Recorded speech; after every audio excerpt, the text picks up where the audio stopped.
विद्यार्थी मित्रांनो, आज आपण आपल्या बुक कीपिंग अँड अकाउंटन्सी या सब्जेक्टमधील introduction to partnership and final accounts problem number 3 बघू.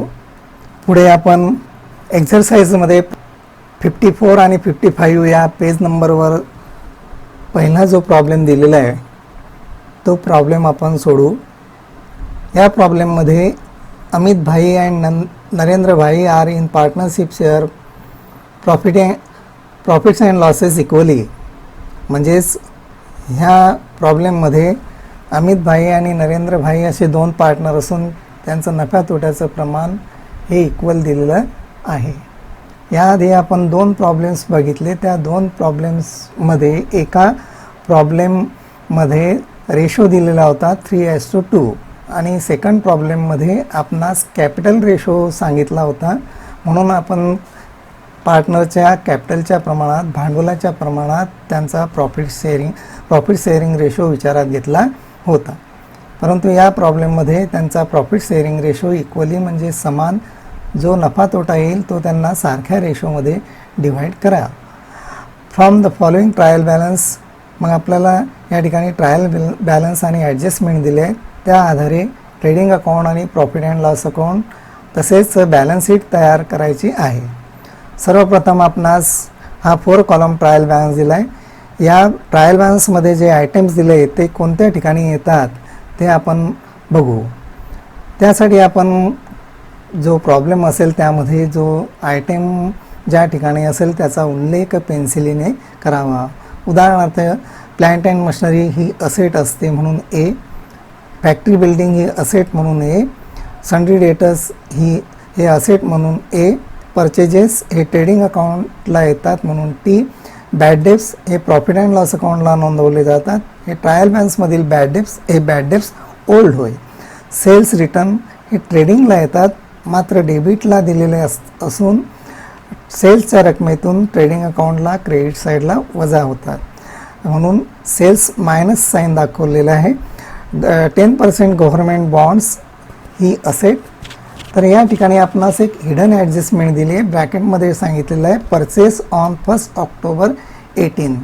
या ठिकाणी लक्षात घ्या, हे जे 10% म्हणजेच हा इंटरेस्ट रेट विचारात घ्यावा. गव्हर्नमेंट बॉन्ड्स ही एक इन्व्हेस्टमेंट आहे आणि ती कधी खरेदी केलेली आहे 1 ऑक्टोबर 2018. आणि आपला ट्रायल बॅलन्स कोणत्या डेटचा आहे तर 31 मार्च 19. मग या ठिकाणी आपण पिरियड विचारात घ्यावा. Purchase date to end of the year म्हणजे 1 ऑक्टोबर 18 टू 31 मार्च 19. तर 6 मंथ्स, या 6 मंथ्स पिरियडसाठी आपण गव्हर्नमेंट बॉन्ड्सवरती इंटरेस्ट विचारात घ्यावं. मग हे गव्हर्नमेंट बॉन्ड्स असेट असल्यामुळे त्यावर मिळणारे इंटरेस्ट आपलं इन्कम आहे म्हणून हे इन्कम रिसिवेबल विचारात घ्यावं. ह्या ॲडजस्टमेंटचा इफेक्ट काय करावा तर बॅलन्स शीटच्या असेट साईडला interest receivable on government bonds हे गव्हर्नमेंट बॉन्डच्या 40,000मध्ये ॲड करावं आणि प्रॉफिट अँड लॉस अकाउंटच्या क्रेडिट साईडला bye interest receivable on government bonds म्हणून नोंद करावी. नेक्स्ट आयटम आहे तो म्हणजेच इम्पोर्ट ड्यूटी ही ट्रेडिंगला आहेत. लिगल चार्जेस हे प्रॉफिट अँड लॉस अकाउंटला, मोटिव्ह पॉवर ट्रेडिंगला, warehouse rent profit and loss अकाउंटला, cash in hand asset, cash at bank asset. त्यानंतर पुढचा आयटम आहे ॲडव्हर्टाइजमेंट पी आणि पुढे ॲडजस्टमेंट म्हटलेलं आहे. याचा अर्थ ही देखील एक हिडन ॲडजस्टमेंट आहे. ब्रॅकेटमध्ये काय सांगितलं आहे आपणास की for 2 years WEF means with effect from 1 January 19. आता या ठिकाणी ॲडव्हर्टाइजमेंट जी आहे ती 2 वर्षाच्या कालावधीसाठी 10,000 रुपये रकमेने पेड केलेली आहे. हा ट्रायल बॅलन्स आपला 31 मार्च 19चा असल्यामुळे ह्या इयरमध्ये 1 जानेवारी टू 19 या 3 मंथच्या पिरियडची ॲडव्हर्टाइजमेंट ही प्रॉफिट अँड लॉस अकाउंटला एक्सपेंडिचर दर्शवावी आणि next period 1 April 19 to 31 December 20 या 2 इयर्सपर्यंतच्या 2 वर्षाच्या कालावधीपैकी 3 मंथ्स जर आपण मायनस केले तर 21 मंथ्स हे रिमेन्स राहतात. म्हणून 21 मंथ्सची जी ॲडव्हर्टाइजमेंट आहे ती प्रीपेड ॲडव्हर्टाइजमेंट या ठिकाणी विचारात घ्यावी. तर याचं कॅल्क्युलेशन आपण पुढे वर्किंग नोटमध्ये बघूया. म्हणून याचा इफेक्ट करताना ॲडव्हर्टाइजमेंट प्रॉफिट अँड लॉस अकाउंटला 10,000 विचारात घेऊन त्यातून 21 मंथ्सची ॲडव्हर्टाइजमेंट ही 8,750 मायनस करावी. आउटर कॉलमला 1,250 नोंद करावी आणि बॅलन्स शीटच्या असेट साईडला प्रीपेड ॲडव्हर्टाइजमेंट 8,750 म्हणून नोंदवावी. नंतर salaries he profit and loss अकाउंटला म्हणून P, rent profit and loss अकाउंटला म्हणून पी, ड्रायव्हिंग्स ही कॅपिटल अकाउंटला डेबिट साईडला नोंदवावी. Furniture asset, bills receivable asset आणि फ्री होल्ड प्रॉपर्टी ही देखील असेट्स. तर अशा पद्धतीने आपण डेबिट साईडचे आयटम बघितले. त्यानंतर क्रेडिट बॅलन्स, कॅपिटल अमित भाई आणि नरेंद्र भाई हे कॅपिटलचे बॅलन्स विचारात घ्यावे. कॅपिटल अकाउंट जर स्वतंत्र उघडलं तर कॅपिटल अकाउंटच्या क्रेडिट साईडला नोंदवावे आणि जर लायबिलिटी साईडला जर प्लस मायनस म्हणून जर विचारात घेतले तर तिथे देखील कॅपिटल अकाउंट लिहून प्रत्येकाचा कॅपिटल बॅलन्स विचारात घ्यावा. नंतर सेल्स ट्रेडिंग अकाउंटला क्रेडिट साईडला त्यातून सेल्स रिटर्न आपण मायनस करावे. नंतर बिल्स पेबल हे लायबिलिटी साईडला, डिस्काउंट हे प्रॉफिट अँड लॉस अकाउंटला, क्रेडिटर्स देखील लायबिलिटी साईडला, RDD हे RDD ओल्ड आहे प्रॉफिट अँड लॉस अकाउंटला. बँक लोन ही लायबिलिटी विचारात घ्यावी. त्यानंतर परचेस रिटर्न हे ट्रेडिंग अकाउंटला परचेजेसमधून मायनस करावी. अशा प्रकारे आपण ट्रायल बॅलन्समध्ये कोणता आयटम कोणत्या ठिकाणी येतो यासंबंधी माहिती बघितली. मग आपण आता एक एक ॲडजस्टमेंट बघू. या रेग्युलर ॲडजस्टमेंट आपण आज दिले त्यापैकी फर्स्ट ॲडजस्टमेंट आहे stock on hand on 31 March 19 was valued at ₹43,000. म्हणजेच वर्षाच्या शेवटी क्लोजिंग स्टॉक शिल्लक आहे 43,000. क्लोजिंग स्टॉकचा इफेक्ट ट्रेडिंगच्या क्रेडिटला आणि बॅलन्स शीटच्या असेटला होत असतो. त्यानंतर अनइन्श्युअर्ड गुड्स वर्थ ₹8,000 वेअर स्टोलन, म्हणजे 8,000 रुपयाचा माल असा आहे की त्याचा विमा उतरवलेला नाही आणि तो चोरीला गेलेला आहे. आता विमा न उतरवल्यामुळे विमा कंपनीकडून कोणत्याही प्रकारची इन्शुरन्स क्लेम मिळणार नाही, म्हणजे पूर्णतः लॉस होईल. म्हणून या ठिकाणी 2 इफेक्ट विचारात घ्यावे. ट्रेडिंग अकाउंटच्या क्रेडिट साईडला by goods lost by theft in bracket stolen आणि सेकंड इफेक्ट करावा तो म्हणजेच profit and loss account debit side to loss by theft in bracket stolen. Next third adjustment सांगितली आपणास ती म्हणजे create RDD at 2% on sundry debtors. तर हा डेटर्सवरती 2% RDD विचारात घ्यावा. त्याआधी आपणास आणखी पुढची एक ॲडजस्टमेंट अशी दिली आहे की mister Patil our customer become insolvent and could not pay his debts of ₹500. म्हणजे पाटील हा एक असा ग्राहक आहे की तो इन्सॉल्वंट म्हणजे दिवाळखोर झालेला आहे आणि त्याच्याकडून उधारीची रक्कम ₹500 जी येणं होती ती त्यापैकी काही मिळू शकणार नाही. याचा अर्थ ते ₹500 त्याच्याकडे जे येणार आहे ते बुडतील. म्हणजेच या ठिकाणी 500 हे बॅड डेब्ट्स विचारात घ्यावे आणि हे बॅड डेब्ट्स न्यू समजावे. नंतर RDD विचारात घ्यावा. डेटरच्या रकमेतून प्रथमतः बॅड डेब्ट्स न्यू 500 मायनस करावे. नंतर RDD 2% राहिलेल्या रकमेवरती चार्ज करावा. नंतर fifth adjustment outstanding expenses rent 800 and salaries 300. मग आउटस्टँडिंगची ॲडजस्टमेंट आपण काय करायचे तर पहिला इफेक्ट संबंधित एक्सपेन्समध्ये ती रक्कम ॲड करावी आणि लायबिलिटी साईडला नोंदवावी आउटस्टँडिंग एक्सपेन्सेस म्हणून. नंतर depreciate factory building 2,500 and furniture by ₹1,800. मग या संबंधित असेटमधून डेप्रिसिएशनची रक्कम आपण मायनस करावी आणि फर्निचरवरील डेप्रिसिएशन प्रॉफिट अँड लॉस अकाउंटला नोंदवावे. आणि फॅक्टरी बिल्डिंग ही उत्पादनासाठी जी वापरलेली असल्यामुळे डायरेक्ट एक्सपेन्स विचारात घ्यावा. म्हणून हा डेप्रिसिएशन ऑन फॅक्टरी बिल्डिंग हा ट्रेडिंग अकाउंटच्या डेबिट साईडला नोंदवावा. इतर सर्व फिक्स असेट्सवरील डेप्रिसिएशन हे प्रॉफिट अँड लॉस अकाउंटच्या डेबिटला नोंदवलं जात असते. नेक्स्ट अशा पद्धतीने आपण ॲडजस्टमेंट आणि आयटम्सचा विचार केला. आता आपण क्रमाने एक एक बाबी बघूया, एक एक ॲडजस्टमेंट सोडवूया.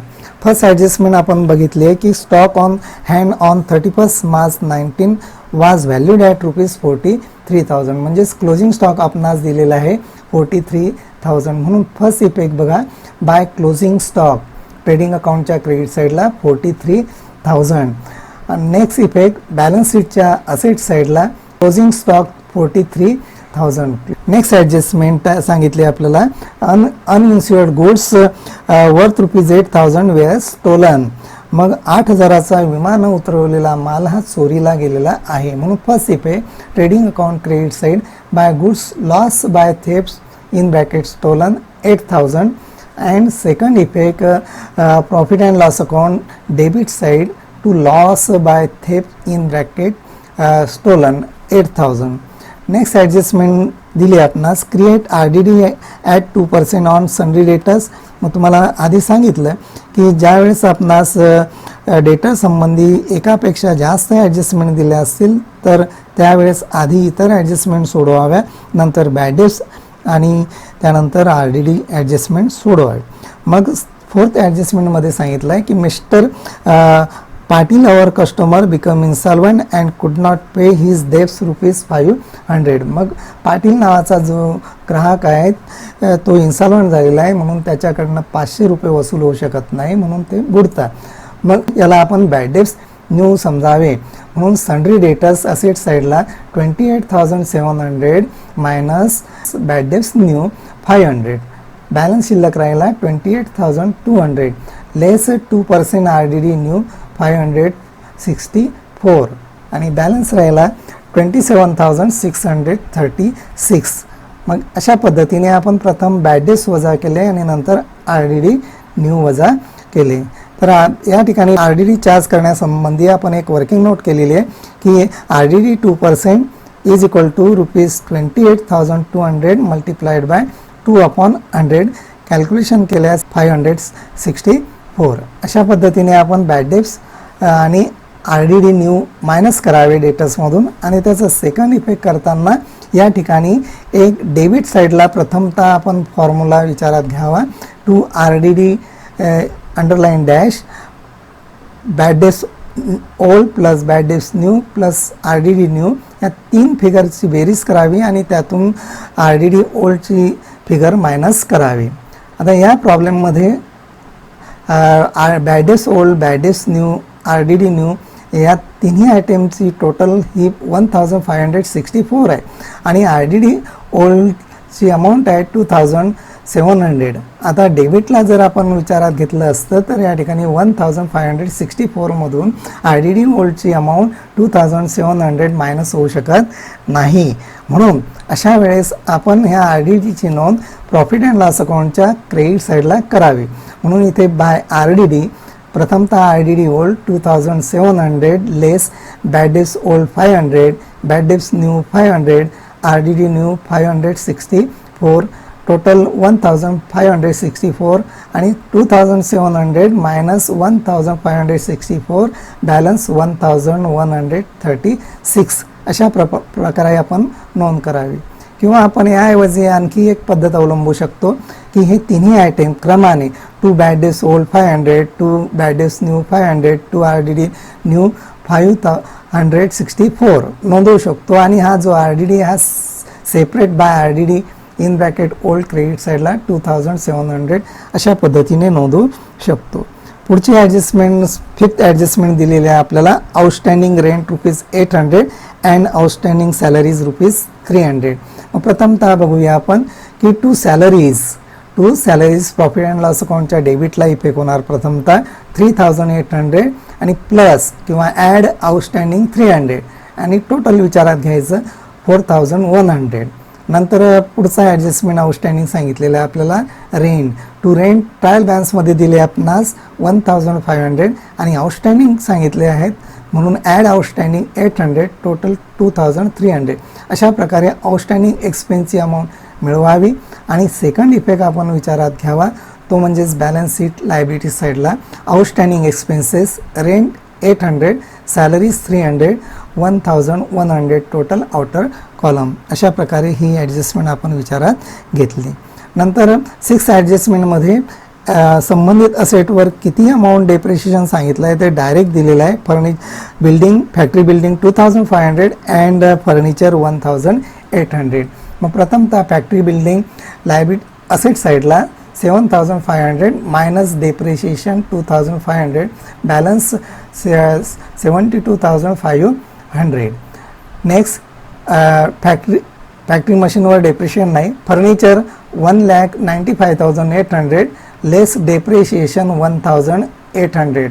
मग आपण 1,95,800 मायनस 1,800 केल्यास बॅलन्स शिल्लक राहील 1,94,000. अशा पद्धतीने आपण डेप्रिशिएशनची अमाऊंट मायनस केली. नंतर सेकंड इफेक्ट होणार की डेप्रिशिएशन ऑन फर्निचर जे आहे ते ऑफिस फर्निचर असल्यामुळे 1,800 ही अमाऊंट प्रॉफिट अँड लॉस अकाउंटच्या डेबिट साईडला नोंदवली. परंतु फॅक्टरी बिल्डिंगवरती डेप्रिशिएशन जे आहे तो डायरेक्ट एक्सपेन्स विचारात घेतलेला आहे, म्हणून to depreciation on factory building 2,500. म्हणून या ठिकाणी आपण एक नोट विचारात घेतली आहे की depreciation on factory building is direct expense, hence depreciation on factory building is shown on debit side of trading account. तर अशा प्रकारे आपण या ॲडजस्टमेंटचा विचार केला आहे.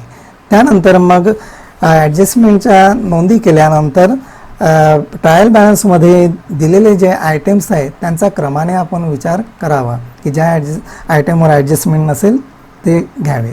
मग सर्वप्रथम आपण ओपनिंग स्टॉक ट्रायल बॅलन्समध्ये बघावा, तो ट्रेडिंग अकाउंटच्या डेबिट साईडला नोंदवावा. या प्रॉब्लेममध्ये आपणास ओपनिंग स्टॉक दिलेला नाही.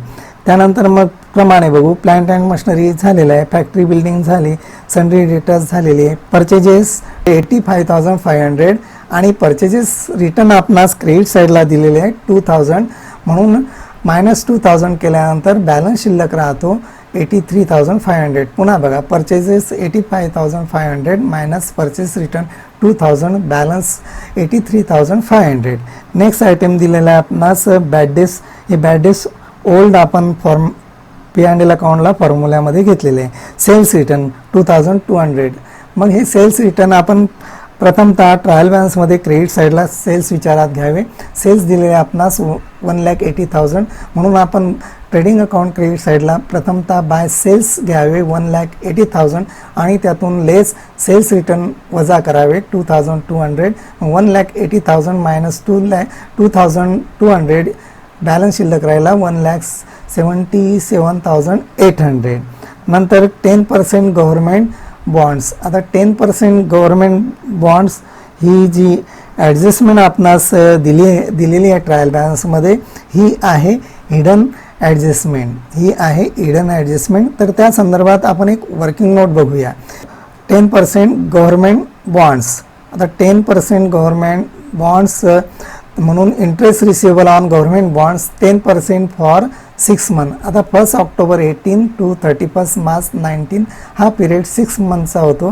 म्हणून खरेदी केल्याच्या तारखेपासून तर इयर एंडपर्यंतची जी डेट असेल त्या डेटपर्यंतच्या पिरियड साठी आपण इंटरेस्ट विचारात घ्यावा. म्हणून interest is equal to 40,000 multiplied by 10/100 multiplied by 6/12 is equal to 4,000 multiplied by 6/12 is equal to 4,000 multiplied by 1/2 is equal to 2,000. अशा प्रकारे हे इंटरेस्ट रिसिवेबल त्या ठिकाणी आहे 2,000. हे इंटरेस्ट मिळणार आहे. म्हणून बॅलन्स शीटच्या असेट साईडला 10% government bonds 40,000 plus interest receivable 2,000 total 42,000. आणि हे इन्कम असल्यामुळे प्रॉफिट अँड लॉस अकाउंटच्या क्रेडिट साईडला bye interest receivable on government bonds 6 months 2,000. अशा प्रकारे ह्या हिडन ॲडजस्टमेंटचा आपण विचार करावा. नेक्स्ट आयटम दिला आपणास इम्पोर्ट ड्युटी. आता इम्पोर्ट ड्युटी हा आयटम ट्रेडिंग अकाउंटला घ्यावा. म्हणून to import duty 1,800. Legal charges हे इनडायरेक्ट एक्सपेन्सेस म्हणून profit and loss account debit साईडला to legal charges 2,000. Next item motive power हा आयटम ट्रेडिंगला डायरेक्ट एक्सपेन्सेस विचारात घ्यावा 12,000. नेक्स्ट आयटम वेअरहाऊस रेंट हा indirect expense trading profit and loss account debit side 1,800. Next cash in hand item आहे 20,000 asset साईडला नोंदवावा. Cash at bank 70,000 हा item देखील आपण असेट साईडला विचारात घ्यावा. आता ॲडव्हर्टाइजमेंटच्या बाबतीत देखील आपणास हिडन ॲडजस्टमेंट सांगितलेली आहे की advertisement for 2 years WEF means with effect from 1 जानेवारी 2019, म्हणजेच 1 जानेवारी 2019 पासून तर 2 वर्षासाठी म्हणजे 31 डिसेंबर 2020 पर्यंत ही ॲडव्हर्टाइजमेंट पेड केलेली आहे. पुन्हा 1 जानेवारी 19 टू 31 डिसेंबर 20. आता सुरुवात बघा या ठिकाणी 1 जानेवारी 19 टू हे इयर संपणार आहे 31 मार्च. मग हा पिरियड जो येतो तो 3 मंथचा असतो.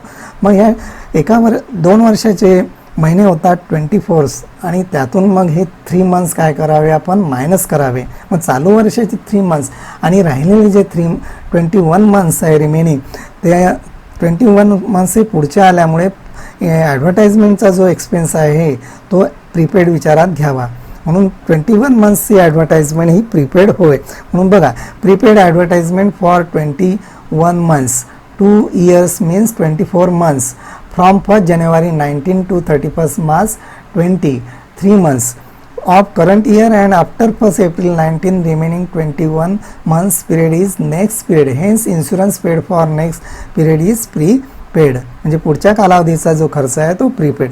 मग prepaid insurance is equal to 10,000 multiplied by 21/24 is equal to 10,000 multiplied by, मग या ठिकाणी 3 ने दोघांना भाग जाणार, डिवाइड होणार 7/8 येणार. म्हणून 10,000 multiplied by 7/8 is equal to 8 ने डिवाइड केल्यास ₹1,250 multiplied by 7 is equal to 8,750. अशा प्रकारे आपण प्रीपेड ॲडव्हर्टाइजमेंट कशी हे विचारात घेतलं. मग प्रीपेडचा इफेक्ट होणार तो म्हणजेच प्रॉफिट अँड लॉस अकाउंटच्या डेबिट साईडला advertisement 10,000 minus prepaid for 21 months 8,750 is equal to 1,250. आणि सेकंड इफेक्ट होणार तो म्हणजेच बॅलन्स शीट असेट साईडला प्रीपेड ॲडव्हर्टाइजमेंट 8,750. नेक्स्ट सॅलरीची ॲडजस्टमेंट बघितली आपण, रेंटची ॲडजस्टमेंट बघितली. त्यानंतर ड्रायव्हिंग्स अमित भाई आणि नरेंद्र भाई. त्याआधी आपण या ठिकाणी कॅपिटल अकाउंट स्वतंत्र ओपन केलेलं आहे. म्हणून क्रेडिट साईडला अमित भाईचा कॅपिटलचा बॅलन्स 3,50,000 आणि नरेंद्र भाई 3 लाख. नंतर ड्रायव्हिंग जी आहे ती ह्या कॅपिटल अकाउंटच्या डेबिट साईडला नोंदवावी. टू ड्रायव्हिंग्स 2,400 अमित भाई आणि नरेंद्र भाई 3,200. नेक्स्ट फर्निचरवर आपण डेप्रिशिएशनची ॲडजस्टमेंट सोडवली आहे. नंतर बिल्स रिसिवेबल ही असेट होय 20,700. नंतर फ्री होल्ड प्रॉपर्टी ही देखील असेट होय 41,000. नेक्स्ट क्रेडिट बॅलन्सेस बघूया. सेल्स संबंधी आपण बघितलं आहे सर्वप्रथम की sales 1,80,000 minus sales return 2,200, balance 1,77,800. Next bills payable ही लायबिलिटी विचारात घ्यावी. Bills payable 8,500. Next discount. आता डिस्काउंट क्रेडिट साईडला दिलेला असल्यामुळे हा डिस्काउंट रिसिव्ड विचारात घ्यावा. म्हणून by discount received 1,200. Next creditors ही लायबिलिटी होय. म्हणून liability side sundry creditors 38,500. Next bank loan ही देखील लायबिलिटी होय, घेतलेलं कर्ज आहे 15,000. नेक्स्ट परचेस रिटर्न हे आपण परचेजेसमधून मायनस केलेलं आहे. Purchases 85,500 minus purchase return 83,500. अशा प्रकारे आपण ॲडजस्टमेंटचे इफेक्ट विचारात घेतले आणि जो आयटम ज्या ठिकाणी आवश्यक आहे त्या ठिकाणी नोंदवला. आणि मग अशा पद्धतीने आपण balance sheet, trading account, profit and loss account, कॅपिटलला नोंदी केल्यानंतर प्रथमतः ट्रेडिंग अकाउंट क्लोज करूया. मग trading account credit side total करूया. क्रेडिट साईड टोटल या ठिकाणी आहे 2,28,800 आणि डेबिट साईडची टोटल विचारात घेऊ. ती देखील डेबिटला 2,28,800 आणि डेबिट साईडची ही सर्व टोटल मायनस केल्यानंतर जो बॅलन्स येतो तो या ठिकाणी आपण नोंदवूया. या ठिकाणी मी बॅलन्स काढलेला आहे. तो बॅलन्स आहे 1,29,000 to gross profit transfer to profit and loss account अशी नोंद करावी. आणि हा ग्रॉस प्रॉफिट नंतर आपण प्रॉफिट अँड लॉस अकाउंटच्या क्रेडिट साईडला फर्स्ट आयटम म्हणून दर्शवा. By gross profit transferred from trading account 1,29,000. मग पुन्हा या ठिकाणी profit and loss account close करावं आणि profit and loss account close करताना कोणती साईड जास्त आहे त्याचं निरीक्षण करावं. मग या प्रॉब्लेममध्ये प्रॉफिट अँड लॉस अकाउंटची क्रेडिट बाजू जास्त आहे. क्रेडिट टोटल आहे 1,33,336. ती टोटल आपण डेबिट साईडला पोस्ट केली 1,33,336. त्यानंतर डेबिट साईडला जेवढी काही अमाऊंट आहे त्यांची बेरीज केल्यानंतर ती ह्या एकूण टोटलमधून बेरजेतून वजा केल्यानंतर जो डिफरन्स येईल तो नेट प्रॉफिट. या ठिकाणी मी नेट प्रॉफिट शोधलेला आहे. तो नेट प्रॉफिट आहे 1,12,086. मग हा नेट प्रॉफिट ह्या पार्टनर्सला त्यांच्या प्रॉफिट शेअरिंग रेशोमध्ये डिवाईड करावा. मग प्रथमतःच आपण आज सांगितलेलं आहे की Amit bhai and Narendra bhai's profit sharing ratio is equally. त्यांचा प्रॉफिट शेअरिंग रेशो इक्वल आहे, समान आहे. म्हणून इथे नोंद करावी to partners capital account Amit bhai Narendra भाई नेट प्रॉफिट इक्वल रेशो. मग ही रक्कम डिव्हाइड केली दोघांनाच 1/2 केल्यानंतर अमित भाईच्या हिश्श्याला येतात 56,043 आणि नरेंद्र भाईच्या देखील हिश्श्याला येतात 56,043. अशा प्रकारे ही अमाऊंट आपण डिव्हाइड केली आणि नोंदवली. त्यानंतर सेकंड इफेक्ट करावा तो म्हणजेच partners capital account credit side by profit and loss account net profit Amit भाई 56,043 नरेंद्र भाई 56,043 आणि नंतर पुन्हा यांचं निरीक्षण करावं कोणती साईड जास्त आहे. कॅपिटल अकाउंटची शक्यतो क्रेडिट बाजू जास्त असते. या प्रॉब्लेममध्ये देखील क्रेडिट साईड जास्त आहे. अमित भाई 4,06,043 आणि नरेंद्र भाई 3,56,046 आणि यातून डेबिट साईडला ही टोटल अगोदर आपण टोटलमध्ये दर्शवावी. नंतर ड्रायव्हिंगची अमाऊंट दोघं पार्टनरची मायनस केल्यानंतर बॅलन्स शिल्लक राहील. अमित भाईचा याची ड्रायव्हिंग आहे 2,400 ती मायनस केल्यानंतर त्याचा बॅलन्स शिल्लक राहतो 4,03,643 आणि नंतर या ठिकाणी नरेंद्र भाईची जी ड्रायव्हिंग आहे ती 3,200 आणि ती मायनस करूया आपण. ती मायनस केल्यानंतर बॅलन्स शिल्लक राहिला 3,52,843. अशा प्रकारे आपण या ठिकाणी बॅलन्स काढावा आणि हा बॅलन्स शीटच्या लायबिलिटी साईडला नोंदवावा. पार्टनर्स कॅपिटल अकाउंट अमित भाई 4,03,643 नरेंद्र भाई 3,52,843 आणि हा कॅपिटल बॅलन्स नोंदवल्यानंतर बॅलन्स शीट ही टॅली करावी. म्हणजे बॅलन्स शीटच्या दोन्ही बाजूची टोटल समान आली सारखी आली म्हणजे आपलं उदाहरण हे बरोबर आहे. अशा प्रकारे आपण या ठिकाणी हा प्रॉब्लेम समजून घेतलेला आहे. आपणास हा व्हिडिओ आवडल्यास याला लाईक करा आणि इतर विद्यार्थ्यांसाठी सबस्क्राईब करून त्यांना फॉरवर्ड करा, शेअर करा. ओके, धन्यवाद.